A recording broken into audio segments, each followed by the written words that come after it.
네, 이네 제로 때문에 하리아로 디마 방송에တွေ့ရတိုင်းပဲ either or ဆိုတဲ့ဟာလေးကို share တင်မှာဖြစ်ပါတယ်ဆိုတော့ either or ဆိုတာကမြန်မာလိုပြောမယ်ဆိုလို့ရှိရင်တစ်ခုမဟုတ်တစ်ခုပေါ့ဟုတ်ပြီနော်တစ်ခုမဟုတ်တစ်ခုfor example အနေနဲ့ပြောရမယ်ဆိုရင်ဥပမာလူတစ်ယောက်ကပေါ့နော်မင်းငပြောသီးစားမလားပန်းသီးစားမလားလို့မေးတဲ့အချိန်မှာဒီ share ကနေပြီးတော့အဲ့နှစ်ခုတွေကတစ်ခုကိုရွေးချယ်ရတော့မယ်လေဒီလိုချိန်နေဆိုလို့ရှိရင်အဲ့နှစ်ခုတွေကတစ်ခုကိုရွေးချယ်ရတော့မယ်ပန်းသီးစားမလားလိမ္မော်သီးစားမလားပန်းသီးစားမလားငပြောသီးစားမလားသွားပြီးတော့နှစ်ခုလုံးကိုသွားယူလို့မရဘူးဒီလိုချိန်နေမှာဆိုရင် तू ကတစ်ခုမဟုတ်တစ်ခုရွေးခိုင်းထားတာဟုတ်တယ်နော်ပန်းသီးစားမလားဒါမှမဟုတ်လို့ရှိရင်လိမ္မော်သီးစားမလားပန်းသီးရောလိမ္မော်သီးရောစားလို့မရဘူးဒီအချိန်နေမှာဟုတ်ပြီနော်အဲ့တော့ခြေတို့ကအချိန်နေနှစ်ရက်ချိန်ခါနှစ်ခုအရာဝတ္ထုနှစ်ခုပစ္စည်းနှစ်ခုလူနှစ်ယောက်ဒီလိုမျိုးပေါ့နော်ရွေးချယ်စရာ choice နှစ်ခုရှိတဲ့အချိန်မှာခြေတို့က either or သုံးပြီးတော့ choice လုပ်လို့ရတယ်ဟုတ်ပြီနော်အရင်ဆုံးသူ့ရဲ့ meaning လေးကိုပြည့်ပြည့်စုံစုံလေးအဓိပ္ပာယ်ဖွင့်ရမယ်ဆိုရင် either ဆိုတဲ့အဓိပ္ပာယ်ဟုတ်ပြီနော် either ဆိုတဲ့ဟာလေးကကြတော့ခြေတို့ဘာလို့ဆိုရလဲဆိုလို့ရှိရင် one or two choices one or two choices ဆိုတော့ခြေပြောလိုက်ပြီတစ်ခုမဟုတ်တစ်ခုတစ်ခုမဟုတ်တစ်ခုဆိုရဲဒါဒီခြေတို့အနည်းဆုံး choice ကဒီခြေတို့နှစ်ခုရှိမယ်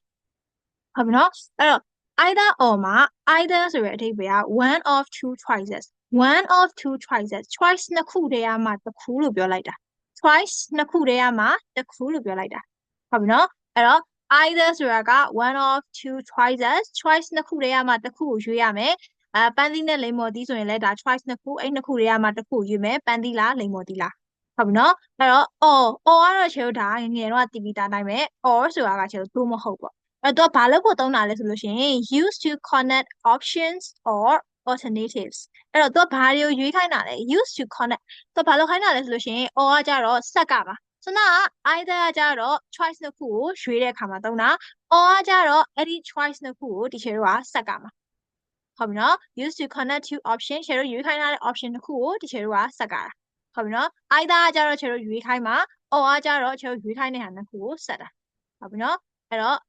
ခြုံပြောမယ်ဆိုရှင်ဘာလို့ဆိုရလဲဆိုရင် either or means you have two possible choices only one can happen အဲ့တော့မင်းမှာ two possible choices ကတော့ possible choice ကတော့နှစ်ခုရှိရယ်ဖြစ်နိုင်တဲ့ရွေးချယ်မှုကတော့နှစ်ခုရှိရယ်ဒါပေမဲ့အဲ့ဒီတွေကတစ်ခုကပဲဖြစ်နိုင်မှာနှစ်ခုလုံးဖြစ်လို့မရဘူး either or ဆိုလို့ရှိရင်ဟုတ်ပြီနော်ဥပမာ either များများ or ကြော်ကြော် either များများ or ကြော်ကြော်ဆိုရင်များများနဲ့ကြော်ကြော်နှစ်ယောက်ထဲကတစ်ယောက်ပဲရွေးမှာများများလားကြော်ကြော်လားဒါမှမဟုတ်ရှင် either apple or orange apple or orange apple or orange ဆိုတဲ့က or ဆိုတာကခြေတို့ရွေးမဲ့ option ကိုဆက်တာဆိုတော့ apple နဲ့ orange နဲ့ကိုခြေ or နဲ့ဆက်ထားတယ်ဒါဆိုရင် apple နဲ့ orange တွေကရွေးချယ်ရမှာရမယ်နော် okay ဒါဆိုလို့ရှိရင် sentence structure လေးကိုကြည့်ကြည့်မယ်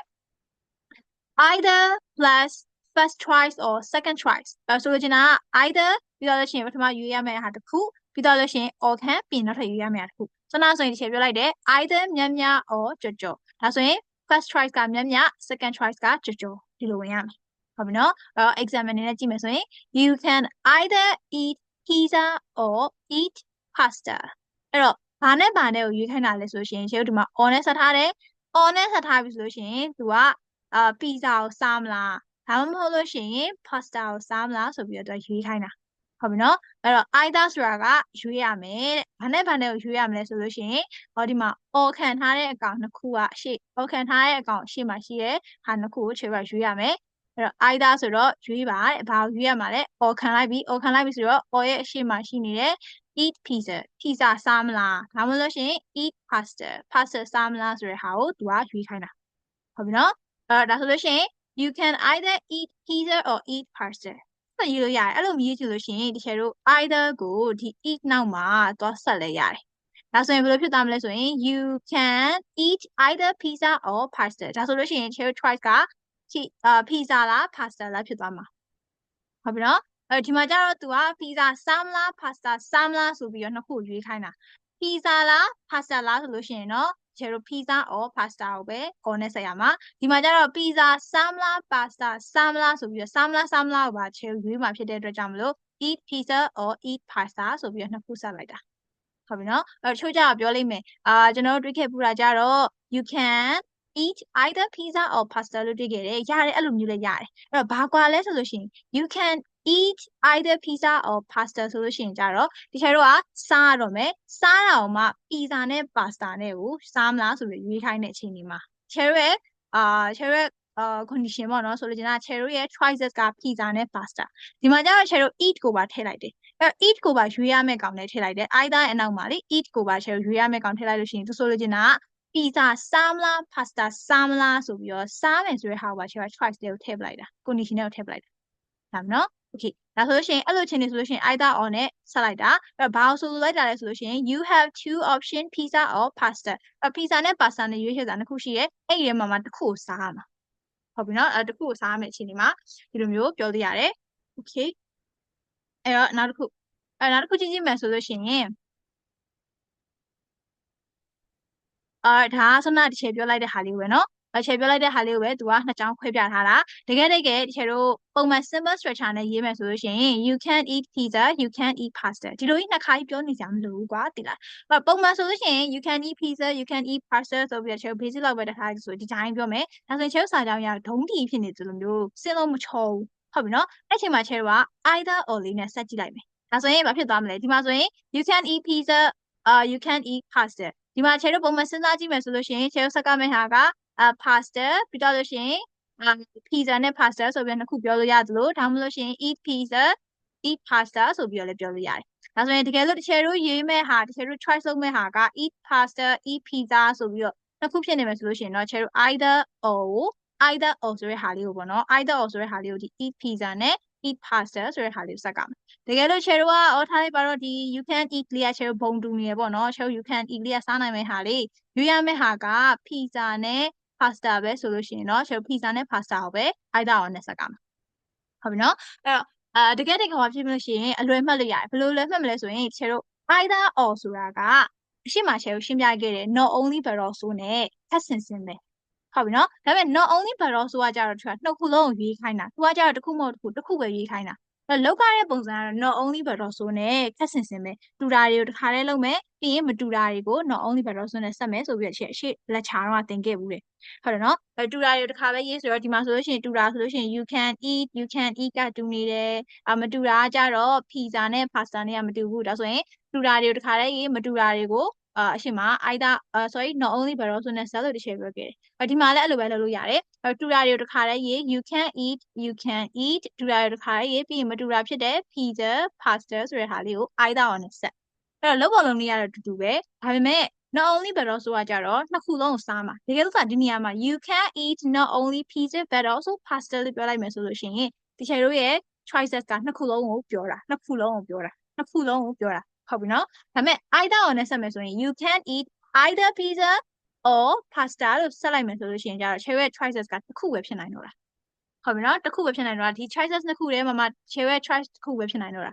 ရမယ်နော်အဓိပ္ပာယ်က not only but also နဲ့either or နဲ့ကမတူဘူး not only but also နှစ်ခုလုံးပါမယ် either or ကကျတော့တစ်ခုပဲရွေးရမှာဒါပေမဲ့လုပ်ပုံလုပ်နည်းကကျတော့အလွယ်မှတ်မယ်ဆိုလို့ရှိရင်တူတာတွေတစ်ခါပဲရေးမတူတာတွေကိုnot only but also နဲ့ဆက် either or နဲ့ဆက်ဆိုပြီးဒီလိုမှတ်လို့ရတယ်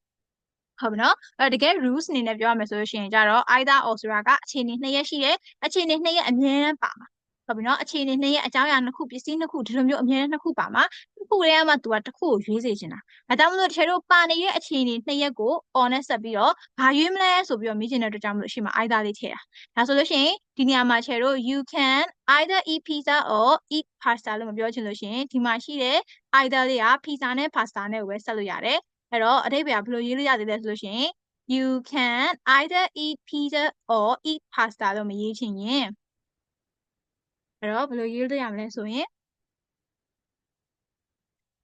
you can eat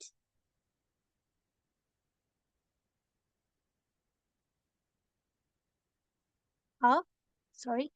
ဒီမှာဖောင်မပြောင်းတာ okay you can eat EITHER either pizza or pasta ဆိုပြီးတော့အဲ့လိုလေးပဲရေးလို့ရတယ်ဟုတ်ပြီနော်အဲ့တော့ပြန်ပြမယ် either or ဆိုတာက choice နှစ်ခုရှိမယ်နှစ်ခုတည်းကမှတစ်ခုပါပဲဖြစ်နိုင်တာ တခုမဟုတ်တစ်ခုဆိုတဲ့အတွက်ကြောင့်တစ်ခုပဲဖြစ်နိုင်တာအဲ့တော့ဆက်လို့ရှိရင်အလွယ်နည်းဘယ်လိုဆက်မလဲတူတာတွေတစ်ခါပဲမတူတာတွေကို either or နဲ့ဆက်ဆိုပြီးအလွယ်မှတ်လို့ရတယ်အဲ့လိုမမှတ်ချင်လို့ရှိရင်အမြဲတမ်းအခြေအနေတစ်ခုကဘာလဲဆိုတာစဉ်းစားရမယ်ဒီမှာဆိုရင် you can eat pizza you can eat pasta သူကဒီမှာဆိုချင်တာကြတော့မင်းကစားနိုင်တာချင်းတူတူပဲဘာကိုစားမှာလဲသူရဲ့ choices ကဘာနဲ့ပါလဲ pizza နဲ့ pasta ဒါကြောင့်မလို့ pizza နဲ့ pasta နဲ့ကိုပဲဆက်မယ်ဆိုပြီးတော့ you can eat either pizza or pasta ဆိုပြီးတော့ဆက်လို့ရတယ်အဲ့လိုမဆက်ချင်ဘူးသူရဲ့ choices က pizza စားမလား pasta စားမလားဆိုပြီးတော့ eat ကိုပါယူချင်တယ်ဆိုရင်လည်းရတယ် you can either eat pizza or eat pizza sorry pasta ဟုတ်ပြီနော်အဲ့မှာဒီလိုတော့မရဘူး you can either eat pizza or pasta ဆိုပြီးအဲ့လိုတော့သွားမလုံးနဲ့ဟုတ်ပြီနော် okay ဒါဆိုရှင်အဲ့တော့ခုနဒါလေးကရှင်းပြလိုက်တဲ့ဟာလေးပဲ you use either or to combine two similar choices into one sentence တွေ့ရနော်ခုနကဒီမှာ sentence ကနှစ်ကြောင်း you can eat pizza you can eat pasta ဒီမှာ sentences က similar ဖြစ်နေတယ်ဒါပေမဲ့ choice ကနှစ်ခုဖြစ်နေတယ်အဲ့လိုအချိန်ဒီမှာဆိုရင် either or ကိုသုံးရမယ်ဟုတ်ပြီနော်နှစ်ခုတွေကတစ်ခုရမယ်နော်ဒါဆိုလို့ရှိရင်ဘယ်လိုဖြစ်သွားမလဲဒီလို either or နဲ့ဒါဆက်လိုက်မယ်ဆိုရင်ချဲစာကြောင်းတွေကဆက်နာဘာဖြစ်သွားလဲမင်း pizza လည်းစားနိုင်တယ်မင်း pizza စားနိုင်တယ် pasta စားနိုင်တယ်မင်း pizza နဲ့ pasta နဲ့နှစ်ခုတွေကတစ်ခုစားနိုင်တယ်ဟုတ်တယ်မလားအဲ့ဆိုရင်ချဲရဲ့ speaking လေးကပို့ပြီးတော့ချော်ပါတယ်ပုံမှန်တိုင်းချဲတစ်ခုချင်းစီပြောနေမယ်အစား either or လေးနဲ့ဆက်ပြီးတော့ရွေးထားလိုက်တဲ့အခါမှာဒီချဲပြောလိုက်တဲ့ speaking လေးက smoother ဖြစ်သွားမယ်ပို့ပြီးတော့ချောမေးသွားမယ်ပြီးရင် more natural သဘောပိုဆန်သွားမယ်ဟုတ်ပြီနော် okay ဒါဆိုလို့ရှိရင်နောက်ထပ် example တွေနဲ့တူထပ်လုပ်ကြည့်မယ်ဒါလေးက original စာကြောင်းလေးပေါ့နော်ဒါလေးက original စာကြောင်းလေး she will go to the park she will go to the beach okay ဒီလိုမျိုးစာကြောင်းနှစ်ကြောင်းကိုချေအဲ့နှစ်ခုလေးကတစ်ခုရွေးခိုင်းတော့မယ်ဟုတ်ပြီနော်အရင်ဆုံးဘာသာပြန်ကြည့်မယ် she will go to the park she will go to the park သူမကတဲ့ to the park ပန်းခြံကို will go ကိုသွားလိမ့်မယ် she will go to the park သူမကပန်းခြံကိုသွားလိမ့်မယ် she will go to the beach သူမက beach ကမ်းခြေကို will go ကိုသွားလိမ့်မယ်သူမကပန်းခြံကိုသွားလိမ့်မယ်သူမကကမ်းခြေကိုသွားလိမ့်မယ်အဲ့တကယ်လို့ဒီဖြစ်စဉ်နှစ်ရက်လုံးသာဖြစ်နိုင်မယ်ဆိုရင်ချဲကဘာနဲ့ဆက်ကမယ်ဖြစ်စဉ်နှစ်ခုလုံးဆိုရင်ရှေ့မှာသင်ခဲ့တဲ့ not only but also နဲ့ဆက်မှာပေါ့တကယ်လို့ဒီဖြစ်စဉ်နှစ်ခုလုံးသာရွေးမယ်ဆိုရင် not only but also နဲ့ဆက်ဒါပေမဲ့ချဲကဒီမှာ choice တစ်ခုပဲရွေးတော့မယ်သူ့ရဲ့အခြေအနေနှစ်ရက်ကိုအရင်စဉ်းစားမယ်သူ့ရဲ့အခြေအနေနှစ်ရက်ကဘာလဲ she will go to the park သူမကပန်းခြံကိုသွားလိမ့်မယ် she will go to the beach သူမကကမ်းခြေကိုသွားလိမ့်မယ်ဒီမှာမတူညီတဲ့အခြေအနေကဘာလဲပန်းခြံကိုသွားတာနဲ့ကမ်းခြေကိုသွားတာနဲ့မတူလားဟုတ်တယ်နော်အဲ့တော့ဒီမှာဆိုလို့ရှိရင်sorry ပန်းခြံကိုသွားတယ်ဆိုတဲ့ဟာနဲ့ကမ်းခြေကိုသွားတယ်ဆိုတဲ့ဟာနဲ့အခြေအနေနှစ်ရက်မတူတာဒါဆိုရင်ချဲသိလိုက်ရတော့မယ်ပန်းခြံကိုသွားတယ်ဆိုရဲ go to the park နဲ့ကမ်းခြေကိုသွားတယ်ဆိုရဲ go to the beach ဆိုတဲ့ဟာကိုချဲက either or နဲ့ဆက်ပြီးတော့ရွေးချယ်ရတော့မယ်ဟုတ်တယ်နော်ဒါဆိုလို့ရှိရင်ချဲကိုဆက်ကြည့်မယ်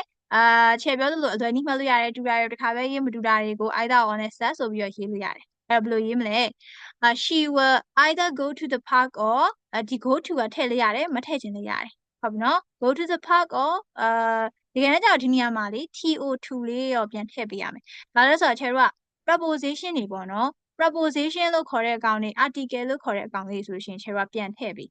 ဟုတ်ပြီနော်အဲ့ဒါမှမှန်ပါဟိုရဆိုချဲပြောကြည့်မယ် she will go to the park she will go to the beach မတူညီတဲ့ချင်းတွေကချဲတို့ပန်းခြံကိုသွားတဲ့ကိစ္စနဲ့ကမ်းခြေကိုသွားတဲ့ကိစ္စနဲ့မတူဘူးဒါဆိုရင် cherry ဆက်ကမှ to the park ဆိုတဲ့အခြေအနေနဲ့ to the beach ဆိုတဲ့အခြေအနေနဲ့ကိုဆက်မှာဒါဆိုရင် cherry သိလိုက်ပြီ to the park နဲ့ to the beach ဆိုတဲ့ဟာလေးနဲ့ကို cherry on နဲ့ဆက်ကမယ်ဒီမှာ cherry ဆက်လိုက်တယ် to the park ကို to the beach နဲ့ဂျားထဲမှာ on ခံပြီးတော့ဆက်လိုက်တယ်ဟုတ်ပြီနော်ပြီးတော့လို့ရှိရင် either ကကြတော့ cherry တို့ choice လုပ်မဲ့အကောင်ရဲ့အရှိမထည့်လိုက်တာ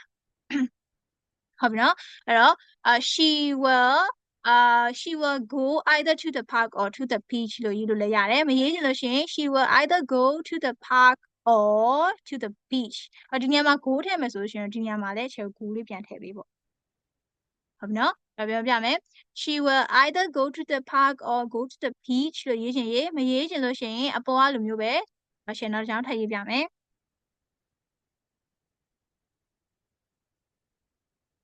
အဲ့လိုမရေးချင်ဘူးဆိုလို့ရှိရင်ဒီချေတို့ဒီ either ဆိုတဲ့အကောင်လေးကို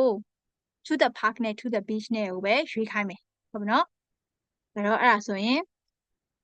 she will go either to the beach or to the park or to the beach ပေါ့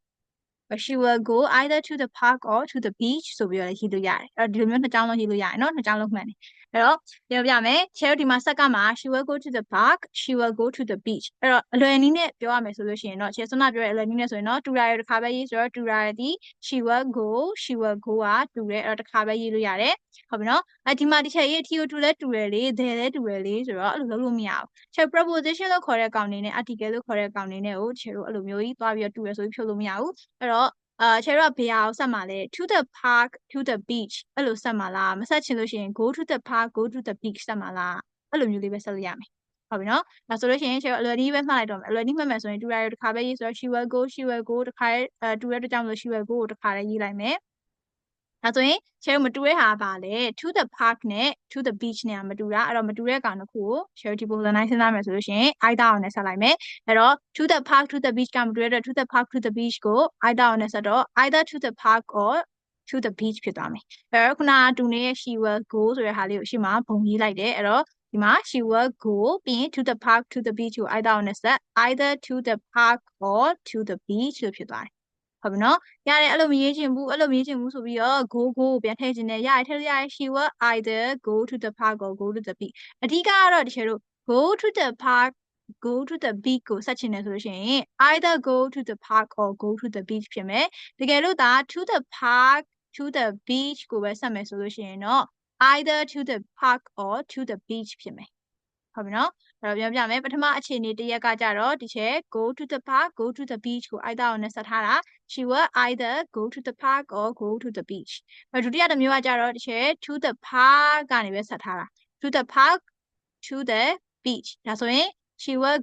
go ထိချေကိုသွားလိုက်မယ် go ထိသွားပြီးတော့ to the park to the beach ကိုပဲ either အောင်နဲ့ဆက်တယ် she will go either to the park or to the beach လို့ဖြစ်သွားမယ်ဒါမယ်နော်ဒါဆိုလို့ရှိရင် cherry ဆိုလို့ရပါဖြစ်သွားမှာလေသူမကပန်းချံဒါမှမဟုတ်လို့ရှိရင်ကမ်းခြေနှစ်ခုတည်းတစ်ခုပဲသွားမှာ she will choose one place to go သွားဖို့တနေရာကိုပဲသူမရွေးချယ်မှာဒါမယ်နော် okay အဲ့ဆိုလို့ရှိရင်နောက်ထပ်လေးထပ်ကြည့်ကြည့်အောင်အဲ့တော့ဒီတစ်ခုမှကြတော့ he is coming by bus he is coming by train ဘာသာပြကြည့်မယ်သူက bus ကားနဲ့လာနေတယ်သူက train နဲ့လာနေအဲ့ဆိုတူညီရဲ့အခြေအနေကကြတော့သူလာနေတာချင်းတူတူပဲအဲ့တော့မတူညီတဲ့အခြေအနေ choice လောက်ကမှကြတော့သူဘာနဲ့လာရလဲဆိုတာ choice လုပ်မှာပြောချင်တာက by bus နဲ့ by train ဆိုတဲ့ဟာလေးနဲ့ကိုဒီ share က choice လောက်ကဟုတ်ပြီနော်ဒါဆိုရင်လောလောလေးပဲဘာလို့ရုံမလဲ by bus နဲ့ by train ကို either အောင်နဲ့ဆက်လိုက်ရုံပဲပေါ့ either by bus or by train ဆိုပြီးဖြစ်သွားမှာဟုတ်ပြီနော်အဲ့ဆိုရင် Cheryl တူနေတဲ့ he is coming ဒီမှာလည်းအတိုင်းပဲနော် by ထိတူရဆိုပြီးတော့ by ကိုသွားပြီးတော့ he is coming by ဆိုပြီးတော့မလုပ်နဲ့ဒီ by ဆိုတဲ့ကောင်လေးကဒီ Cheryl ဆွမ်းနာပြောလိုက်သလိုမျိုးပဲ preposition တွေကိုထည့်ပြီးတော့ Cheryl by bus by train ဆိုပြီးအတွဲလိုက်ပြီးသွားပြီအဲ့တော့ဒီမှာ Cheryl တူနေရက he is coming လာနေရချင်းတူပဲဘာနဲ့လာလဲဆိုတာမတူဘူး Cheryl ဘာကို try လုပ်ကမှာလဲလာနေတဲ့ပစ္စည်းပေါ့နော်သူဘာနဲ့လာလဲဆိုတဲ့ဟာကို try လုပ်ကမှာ by bus နဲ့ by train နဲ့ကို try လုပ်ကမှာဖြစ်တဲ့အတွက် either by bus or by train အဲ့တော့ he is coming either by bus or by train ဆိုပြီးဖြစ်သွားတာဆိုလိုရင်းကတချို့တို့ကသူဘာနဲ့လာမလဲဆိုတာတချို့တိကျမသိဘူးကွယ် we don't know the exact way တိကျနီးလာတချို့မသိဘူးဒါပေမဲ့ it's one of the two ဒီနှစ်ခုတွေကတစ်ခုဖြစ်နိုင်တယ်ဟုတ်တယ်နော် तू က bus ကားနဲ့လာရင်လာမယ်ဒါမှမဟုတ်လို့ရှိရင် train နဲ့လာရင်လာမယ်လူကြီးလေလူဆိုတော့တချို့တို့ bus ကားကြီးပေါ်လက်တက်လိုက် train ပေါ်လက်တက်လိုက်ဆိုတော့လို့မရဘူးလေဟုတ်တယ်မလားအဲ့တော့ bus ကားနဲ့ train နှစ်ခုတွေကတစ်ခုနဲ့ तू လာနိုင်တယ်ဘာနဲ့လာမယ်လို့တချို့တိကျမသိဟုတ်တယ်နော်အဲ့လိုအခြေအနေမျိုးမှာအဲ့အပေါ်မှာလည်းအတိုင်းပဲတူပဲသူမကပန်းချံကိုသွားရင်သွားမယ်မသွားရင်ကမ်းခြေကိုသွားမယ်လူကတယောက်တည်းဖြစ်တယ်နှစ်ခုခွဲလို့မရဘူးပန်းချံမှာရှိချင်ရှိရမရှိရင် beach မှာရှိချင်မယ်နှစ်ခုလုံးမှာပွားပြီးခွာပြီးရှိလို့မရဘူးအဲ့တော့တစ်ခုခုမှာတော့ရှိကိုရှိရယ်ဘေးတစ်ခုလဲချေလို့မသိတဲ့အခြေအနေအဲ့ဒါကိုလည်း step လိုက်တာ she will go either to the park or to the beach ဒါမှမဟုတ် she will either go to the park or go to the beach ဟုတ်ပြီနော်အဲ့တော့ဘေးကိုသွားမလဲချေလို့မသိဘူးဟုတ်ပြီနော် okay ဒါဆိုရင်နောက်တစ်ခုလေးကြည့်ကြအောင်နောက်တစ်ခုကကြတော့ we can have coffee we can have juice အဲ့ဒီနေရာမှာ drink ကိုတောင်းလို့မရဘူးလားဆိုတော့ရတယ်ဒါပေမဲ့ drink ကကြတော့ချေတို့အရင်ဘယ်လိုပြောမလဲနည်းနည်းရေဘူးရဆန်နေတာပေါ့နော်အကြမ်းမြင့်ဆန်နေတာပေါ့ဟုတ်ပြီနော်အဲ့တော့ဘယ်လိုပြောမလဲဆိုလို့ရှိရင်we can have coffee we can have juice we can have coffee we can have juice လို့ပြောလာလို့ရှိရင်ဒါချေတို့ပို့ပြီးတော့သဘာဝဆန်နေပေါ့ဟုတ်ပြီနော်ပုံမှန်ဆိုရင် we can drink coffee we can drink juice လို့ပြောရလေdrink စား have ကိုလည်းသုံးလို့ရတယ်ဟုတ်နော်အဲ့တော့ we can have coffee we can have juice ဒီမှာကြည့်မယ်ဆိုရင်ပဲချေတို့သိနေပြီတောက်မှချင်းတူတူပဲ ဟုတ်ပြီနော် coffee တောက်မယ်ဒါမှမဟုတ်လို့ရှိရင်ချေတို့ juice တောက်မယ်အဲ့တော့တောက်တာချင်းအတူတူပဲတောက်တဲ့အချိန်လေးချင်းအတူတူပဲတောက်တာယူချေ choice လုပ်လို့မရဘူးဟုတ်ပြီနော်အဲ့တော့ဘာကို choice လုပ်မှာလဲဘာကို choice လုပ်မှာလဲဆိုလို့ရှိရင်တောက်မယ် coffee နဲ့ juice နဲ့ကို choice လုပ်မှာပေါ့ဘာတောက်မှာလဲ coffee နဲ့ juice နဲ့တောက်မှာဒါဆိုချေတို့ရဲ့ choice က coffee နဲ့ juice ပေါ့အဲ့တော့ choice ဖြစ်တဲ့ coffee နဲ့ juice ကိုချေတို့ either ကိုနဲ့ဆက်ပေါ့ either coffee or juice ဒါဆိုရင်ပြီးသွားပြီချေတို့အချိန်လေးအဲ့တော့တူနေရသည် we can have we can have ကိုဆက်စရာမလိုဘူးအဲ့တော့တစ်ခါရေးမယ် we can have either coffee or juice လို့ဖြစ်သွားတယ်ဟုတ်ပြီနော်အဲ့တော့ပုံမှန်တိုင်းအလွယ်တိုင်းပြောမယ်ဆိုလို့ရှိရင်တူတာတွေတစ်ခါလေး set ဆိုတော့တူတာတွေဒီ we can have တူနေတယ်မတူတာက coffee နဲ့ juice နဲ့မတူတာအဲ့တော့ coffee နဲ့ juice နဲ့ကိုထည့် either or နဲ့ set လိုက်တယ် either coffee or juice လို့ဖြစ်သွားတယ်တူတဲ့ we can have ကအရှိမတစ်ခါလေးရေးလိုက်ဟုတ်ပြီနော်ဒါဆိုလို့ရှိရင်သဘောပေါက်မယ်လို့ထင်တယ်အဓိပ္ပာယ်ဘာဖြစ်သွားမလဲဆိုရင် we can have either coffee or juice coffee ဒါမှမဟုတ် juice နှစ်ခုတည်းကတစ်ခုကိုငါတို့တောက်မယ်လို့ပြောလိုက်တာဟုတ်ပြီနော် okay ဒါဆိုလို့ရှိရင်တကယ်လို့ဒီဟာကို either or နဲ့မဆက်ဘဲနဲ့ဒီနေရာမှာ not only ဒီနေရာမှာ but also not only coffee but also juice လို့ဆက်လိုက်မယ်ဆိုလို့ရှိရင်တော့ coffee ရော juice ရောနှစ်ခုလုံးတောက်မယ်လို့ပြောလိုက်တာဟုတ်နော် okay ဒါဆိုလို့ရှိရင်အဓိပ္ပာယ်က we will pick one to drink အဲ့တော့တောက်ဖို့တစ်ခုပဲ pick ယူမှာလို့ပြောလိုက်တာနှစ်ခုလုံးမယူဘူးwe can have either coffee or juice လို့ပြောရင်နှစ်ခုတည်းကတစ်ခုပဲယူမယ်လို့ပြောလိုက်တာဟုတ်မနော် okay ဒါဆိုလို့ရှိရင် either or ဆိုတာကတစ်ခုမဟုတ်တစ်ခုအဓိပ္ပာယ်ကတချို့တို့ either ဆိုတာကနှစ်ခုတည်းကတစ်ခုရွေးခိုင်းတာ or ကကြတော့တချို့ရွေးမယ် option တွေ alternatives တွေကိုဆက်မှာဟုတ်ပြီနော်အမ coffee နဲ့juice နဲ့ကိုဆက်မယ်ဆိုလို့ရှိရင် coffee နဲ့ juice နဲ့ကြားထဲမှာ or ဝင်ရမှာဟုတ်ပြီနော် either ကကြတော့တချို့ဆက်ဆက်မဲ့ကောင်ရဲ့အရှိမဆက်ပါဒါမှမဟုတ်အဲ့တော့ stretcher လေးကိုမှတ်ထားလိုက်အဓိကဘာမှမလုပ်ဒီ stretcher လေးကိုမှတ်ထားရင်ရပြီ either နောက်မှာ first choice ပြီးရင် or ရဲ့နောက်မှာ second choice အဲ့လိုလားeither ပြီးရင်ပထမရွေးရတာတစ်ခုပြီးရင် or ပြီးရင်ဒုတိယရွေးရတာတစ်ခုလာမယ်ဒါမှမဟုတ် okay ဒါဆိုလို့ရှိရင်ဒီနေ့ either or ဆိုတဲ့ဟာလေးနဲ့ကိုနားလည်မယ်လို့ထင်တယ်တကယ်လို့နားလည်တာဘာညာရှိလို့ရှင်လေဒါအခြေဗီဒီယိုဖြစ်တဲ့အတွက်ကြောင့်မလို့ခောက်ပြန်နားထောင်လို့ရတယ်ဒါမှမဟုတ်လို့ရှင်ချယ်တို့ line ပေါ်လေးမှာ either နဲ့ပတ်သက်တဲ့ exercise လေးတွေကိုဖြည့်ကြည့်ထားလဲရတယ်ဟုတ်ပြီနော် okay အဲ့ဆိုရှင်တော့ချယ်တို့ဒီနေ့ lecture လေးကတော့ဒီလောက်ပါပဲ either or ဆိုတဲ့ဟာလေးကိုတင်သွားတယ် either or ဆိုတာကတစ်ခုမဟုတ်တစ်ခုဆိုတဲ့အဓိပ္ပာယ်ကိုပြောတာပါဟုတ်မနော်အဲ့တော့ကိုကစကားပြောနေနဲ့ထားလိုက်ပါတော့ you can drink you can have either coffee or tea ဒီလိုမျိုးလေးပါလေးပြောလို့ရတယ်ဟုတ်ပြီနော်ဒါမှမဟုတ်ရှင်I will buy ပေါ့ I will buy shoes or a phone ပေါ့ shoes or phone ဒါဆိုရှင်ငါကဖနက်ဒါမှမဟုတ်ရှင်ဖုန်းကိုဝယ်မယ်ဟုတ်ပြီနော်ဒါမှမဟုတ်ရှင် I will buy a laptop or a phone တွေ့ရနော် article ဆက်မယ်ဆိုလို့ရှင် article ကြီးကိုဖြုတ်လို့မရဘူး I will buy a phone or a laptop ဒီမှာဆိုရင်ချက် a phone ဒါမှမဟုတ် a laptop ဒါဆိုရင်ချက်ပါဆိုလိုက်တာလေ phone ဒါမှမဟုတ်လို့ရှင် laptop ကိုဝယ်မယ်လို့ဆိုလိုက်တာနှစ်ခုလုံးဝယ်မှာလားမဟုတ်ဘူးเนาะအဲ့ညမှာချရတာ I will buy not only a phone but also a laptop ဆိုရင်ဘာပြောချင်တာလဲ phone ရော laptop ရောနှလုံးစလုံးတစ်ချက်ဝယ်မှာတကယ်လို့ဒါ I will buy either a phone or a laptop ဆိုလို့ရှိရင်တော့ရှယ် phone ဒါမှမဟုတ် laptop နှစ်ခုတွေကတစ်ခုဝယ်မယ်လို့ပြောလိုက်တာ